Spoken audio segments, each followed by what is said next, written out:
కవితలో మార్పు గమనించారా? బీఆర్ఎస్ పార్టీ అధికారంలో ఉన్నప్పుడు కవిత ఎలా ఉండేవారు, ఇప్పుడు ఎలా ఉంటున్నారు? జైలు జీవితం గడిపిన తర్వాతే ఈ విధంగా మారారా, లేక సొంత పార్టీ బీఆర్ఎస్ బహిష్కరణ వేటు కవితను ఈ విధంగా మార్చేలా చేసిందా, లేక మరేదైనా కారణం ఉందా? Let's watch the story.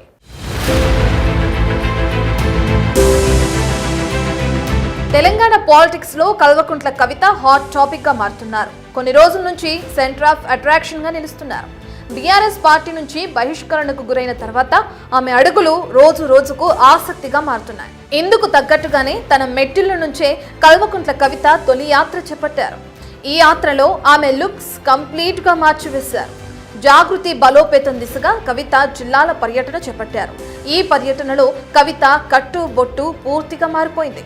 మాజీ సీఎం కుమార్తెలా కాకుండా ఓ సాధారణ మహిళగా కనిపిస్తున్నారు. కాటన్ చీరలో, నుదుటిన బొట్టు, మెడపై ఎలాంటి బంగారు ఆభరణాలు లేకుండా కేవలం తెల తాడు, నల్లపూసల దండ, చేతి వేళ్లకు కనీసం ఉంగరం కూడా పెట్టుకోకుండా ఒక మధ్య తరగతి మహిళలా కవిత కనిపిస్తూ జనంతో మమేకమవుతున్నారు.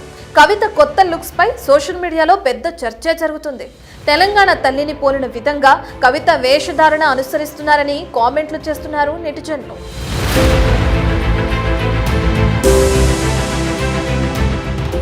బీఆర్ఎస్ ప్రభుత్వం అధికారంలో ఉన్నప్పుడు సీఎం కూతురిలా కవిత రాజభోగాలు అనుభవించారు. ఎప్పుడూ విలువైన చీరలు, బంగారు ఆభరణాలు వేసుకుని కనిపించేవారు.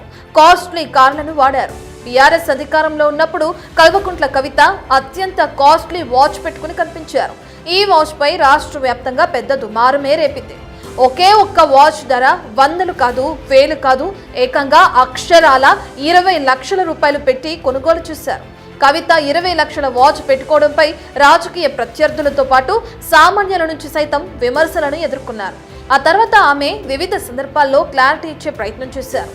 బీఆర్ఎస్ అధికారం చేజారిన తర్వాత పరిణామాలు వేగంగా మారిపోయాయి. ఢిల్లీ లిక్కర్ స్కామ్ కేసులో సిబిఐ కవితను అరెస్టు చేసింది. ఈ కేసులో కవిత ఏకంగా 164 రోజుల పాటు జైలు జీవితాన్ని అనుభవించారు.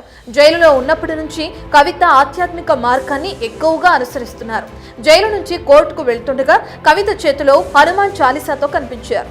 జైలు నుంచి రిలీజ్ అయిన తర్వాత కల్వకుంట్ల కవిత మాటలు బీఆర్ఎస్ పార్టీలో మంటలు పుట్టించాయి. దీంతో ఆమె పార్టీ నుంచి 6 నెలల బహిష్కరణకు గురయ్యారు. ఆ తర్వాత పొలిటికల్ గానే కాదు, వ్యక్తిగతంగానూ కవిత వ్యూహాలు, పద్ధతులు మార్చారని రాజకీయ విశ్లేషకులు చెప్తున్నారు. For more videos like this, subscribe Big TV channel.